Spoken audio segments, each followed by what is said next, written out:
Looking over the HS2 construction site near to the small village of Cubbington, it's impossible to ignore the great scar that has cut a swath through the countryside, which to the untrained eye can look like an irreversible blot on the landscape from which nature will never recover. But those who work on projects such as this, or who follow and write about such projects, know that no matter how large scale the scar may seem, it will for the most part only be temporary. I'm not going to pretend that HS2 won't have a lasting impact on the surroundings, but I can say with some degree of certainty that the impact on the landscape will not be as impactful as you may imagine, and the current swath of bare earth will be green once again, albeit for a relatively narrow strip.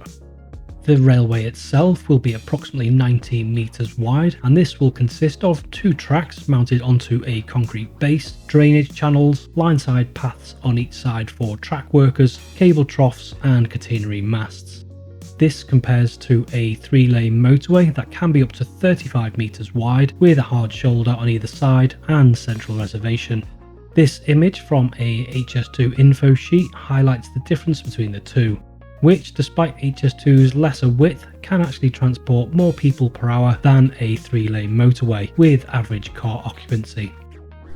Despite the line itself being relatively narrow, the land currently occupied by HS2 is much greater and extends even further past the boundary of the earthworks. But it's the earthworks themselves that provide the scenes which tend to shock people the most, and it's the pictures of which that are shared widely on social media by people who are opposed to the project. The fact is though that the land on either side of the line will be green once again, and a lot sooner than many people think. Of course there will be a lasting impact for locals and farmers, but I often feel as if pictures of what is currently a construction site are used to show somehow that HS2 is worse than any other construction project, and one from which nature will never recover. At this point, environmentalists opposed to HS2 will probably say that ancient woodland can never be replaced. But despite the infamous headline figure from the Woodland Trust that was used by some to imply the destruction of countless woodlands, I could only identify 3 which the Woodland Trust's own map claims will be lost altogether from London to Manchester. That's not to downplay the loss of any ancient woodland, but I feel strongly that this idea that over 100 woodlands were under threat from HS2 is simply untrue.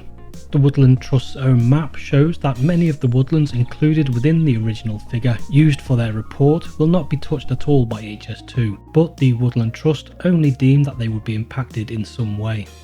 The fact is though that despite the route being very straight, every effort has been made to avoid woodlands or to reduce the impact of the line on woodlands as much as possible.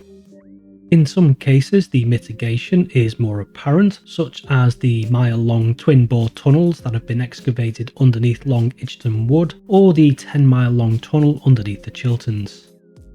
The majority of the destruction in inverted commas that can be seen currently is generally where cuttings are needed, which serve 2 purposes. One, to help reduce the incline on the route, but they also help to reduce the local impact of the line, hiding the line and reducing noise pollution. The cutting through Cubbington Wood, for example, which I admit does currently look unsightly, will be further mitigated with so-called green bridges, which once complete will allow wildlife to cross from one side of the woodland to the other, and will also have a footpath running over them so the whole woodland can continue to be enjoyed by residents. 2 weeks ago I was fortunate enough to tour one of the farms affected by HS2 and Cubbington Wood itself. I was shown and informed about the impact HS2 was having on the farm and farms in the area, but I was also shown the efforts HS2 Ltd are going to in order to reduce the impacts on the local environment and wildlife. The first and most apparent work that is being carried out has been to replant trees and to establish new wildflower meadows and ponds. The work carried out hasn't been perfect and plans have had to change and adapt after input from local landowners. Initially, HS2 wanted simply to plant trees in one field next to the line in order to achieve the zero net loss of habitat.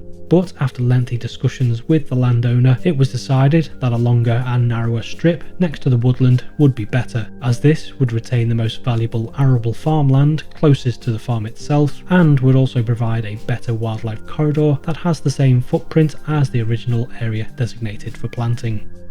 This process will likely have taken place along the whole of the route from London to Birmingham, where the line travels through open countryside, with the intention that the line will be flanked by a green corridor that will see soil translocated from sections of ancient woodland that have had to be cut down. This soil is rich in seeds, bulbs and biota and can be used to establish new wildflower meadows. In addition, HS2 Ltd started planting native trees and shrubs within the mitigation areas a number of years ago. The overall aim for Phase 1 is that there is no net loss in wildlife habitat.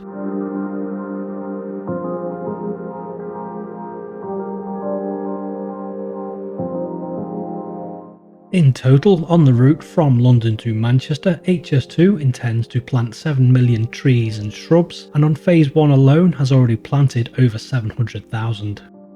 There have been some high-profile failures, however, such as the loss in 2018 of tens of thousands of recently planted trees, but this was due to a particularly hot and dry summer, and the trees were eventually replanted. The replanting of which was deemed to be more cost effective than watering the trees, which HS2 Ltd at the time said would have cost £2 million. Despite this though, there are already visible signs of successful mitigation efforts up and down the lengths of the line, and Penny McGregor, who many may know from Twitter, regularly shares images of how the planted areas are progressing. I'll leave a link to Penny's Twitter in the description below. Also in the description below is a link to my Patreon page if anyone would like to consider supporting the channel, which helps me to be able to continue to make content such as this. And I would also like to say a big thank you to those who already support the channel, it really is appreciated. I'd also like to thank Penny for taking the time to show me around the farm and some of the mitigation sites.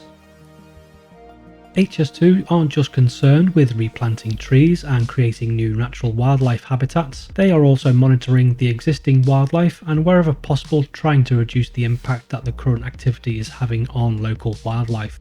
Ecologists working for HS2 have, for example, been carrying out studies of local bat populations, which includes electronically tagging the bats so that their movements could be tracked and predicted. As well as using green bridges and tunnels, HS2 are going to some extreme lengths to protect bat species. Sheep House Tunnel in Buckinghamshire, for example, will consist of a £40 million, 1 kilometre long structure consisting of concrete and mesh that will be constructed over the railway to protect a rare species of bats from the trains.